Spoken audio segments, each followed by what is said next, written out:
वो साधु है, अपनी आस्था को जताने के लिए, अपनी बातों को कहने के लिए बिहार की धरती पे आ रहे थे। उनके आने से बिहार का कल्याण होगा। बिहार में लोग और अपने धर्म में जो कहते हैं, हिंदू धर्म वाले कहते हैं, और हिंदू धर्म आगे बढ़ेगा और सारी हमें जानकारियां मिलेंगी, जिससे हमारा बिहार का धरती का कल्याण होगा। और बिहार पहले से भी देवी देवताओं का स्थल रहा है। बाबा आ रहे हैं यहाँ पर।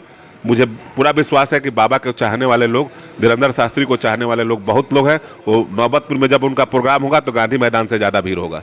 धीरेंद्र शास्त्री का आगमन बिहार के पटना में 13 मई से होने वाला था और 13 मई से उनका कार्यक्रम बिहार के पटना में था, लेकिन उस कार्यक्रम का स्थल बदल दिया गया है। स्थल इस वजह से बदला गया है, कोई लोग कह रहा है कि राजनीतिक गलियारे की तरफ से कुछ संदेश रहा होगा, इसकी वजह से उनके स्थल को बदल के नौबतपुर कर दिया गया है। बाकी इन तमाम मुद्दों पर हम लोग बातचीत करेंगे। उससे पहले औपचारिकता के लिए सही, मेरा नाम हुआ पीयूष और बगल में हमारे युवराज सुधीर सिंह बैठे हैं, जो किसी परिचय के मोहताज तो है नहीं। इनसे डायरेक्ट हम सवाल करेंगे और ये जानने की कोशिश करेंगे कि क्या धीरेंद्र शास्त्री के आगमन को रोका जा रहा है, कहीं FIR हो जा रहा है, तो कई तरीके का लगातार माहौल। कई बड़े नेता ये कह रहे हैं कि उनका हम घेराव करेंगे, वो आएंगे। तो ये तमाम चीजों पर हम बातचीत करने के लिए युवराज सुधीर सिंह है। बहुत बहुत स्वागत है आपका छपरा में। धन्यवाद जी, क्या लगता है आपको, धीरेंद्र शास्त्री का आगमन बिहार में होने जा रहा है, कई लोग उनके ऊपर FIR कर रहे हैं, तो कुछ लोग कह रहे हैं कि उनको हम रोक देंगे, आने नहीं देंगे, क्या लगता है आपको? देखिए, आजकल भारत में नया ट्रेंडिंग ही चला है।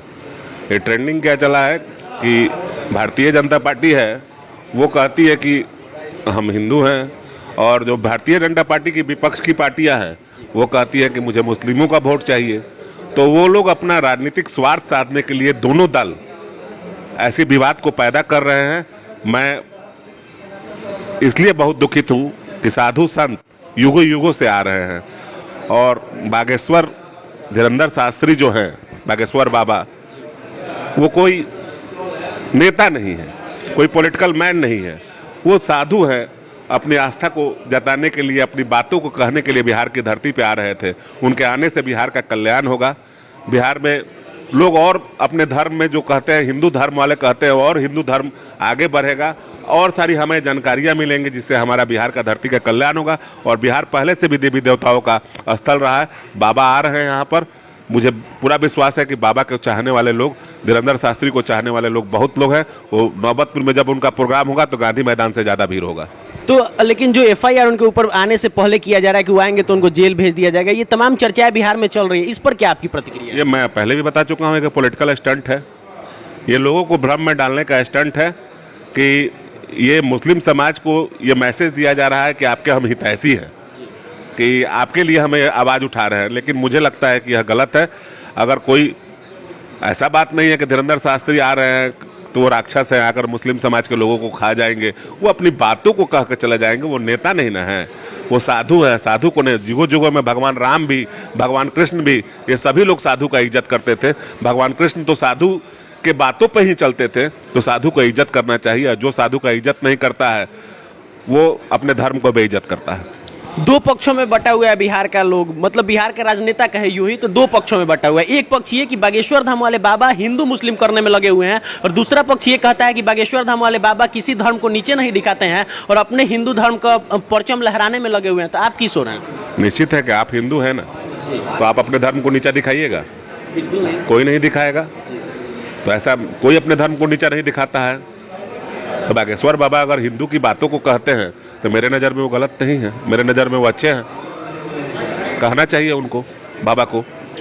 बाबा, अगर हम रामायण का अगर अंश सुन रहे हैं तो अगर हमें रामायण का चौपाई मालूम है तो किसी साधु के जरिए ही मालूम है। अगर साधु किताब लिखा है तभी मालूम है। तुलसीदास अगर किताब लिखे थे तभी हम लोग रामायण की चौपाई को जानते हैं, तभी रामायण राम से परिचय हुआ था, कृष्ण से परिचय हुआ था। अगर ये साधु नहीं रहते तो ना हम राम को ही जान पाते हैं और ना कृष्ण को जान पाते हैं। तो कहीं ना कहीं इस साधुओं का देन है कि बिहार और भारत, हिंदुस्तान अभी तक पूजा पाठ से सुरक्षित है। अगर इनको भी अगर रोका जाएगा तो निश्चित है कि कहीं ना कहीं बहुत बड़ी विपदा और आपदा हिंदुस्तान में आएगी। बिल्कुल, ये तमाम चीजें हैं, लेकिन एक राजद के बहुत बड़े नेता हैं और उन नेता का जैसा ये बयान आया कि ऐसे कई लोग आते हैं, कई ऐसे पंडित जी आते हैं, लेकिन वो बाद में जेल चले जाते हैं। ये तमाम चीजें राजद के बहुत बड़े नेता का बयान आज से 3 दिन पहले आया है। इस पर आपकी क्या राय है? देखिए, वो बड़े लोग हैं, मैं अपना पॉलिटिकल स्टंट उन पर कुछ नहीं देना चाहूँ। उनकी अपनी सोच है। अब वो किस सोच से बोल रहे हैं, वो उनकी अपनी सोच है कि उनको लग रहा है कि भाईचारा खतरे में पड़ जा रहा है। लेकिन मेरी अपनी सोच है कि कोई भाईचारा खतरे में नहीं पड़ेगी। आने वाले दिन में जो हमारे धर्म का प्रचार हो रहा है, हमें और बिहार वासियों को और जानकारी मिलेगी। अच्छा, क्या लगता है आपको जब बाबा आएंगे नौबतपुर में तो क्या युवराज सुधीर सिंह उनके कार्यक्रम में पहुंचेंगे और कार्यक्रम को सफल बनाने में मदद करेंगे? ये थोड़ा सा मैं दुखित हूँ, मेरे पिताजी का तबीयत खराब है। अगर मेरे पास अगर समय होगा तो मेरे छोटा भाई वहाँ मन्नू यादव नौबतपुर में है, बहुत सारे लड़के हैं जो मुझे फ़ोन कर चुके हैं, तो अगर मुझे मौका मिलेगा तो एक बार मैं बाबा का चरण छूना चाहूँगा। बिल्कुल, बहुत बहुत धन्यवाद और आभार रहेगा कि इन्होंने अपना इतना कीमती समय हमें दिया और हमसे बातचीत करने का मौका दिया।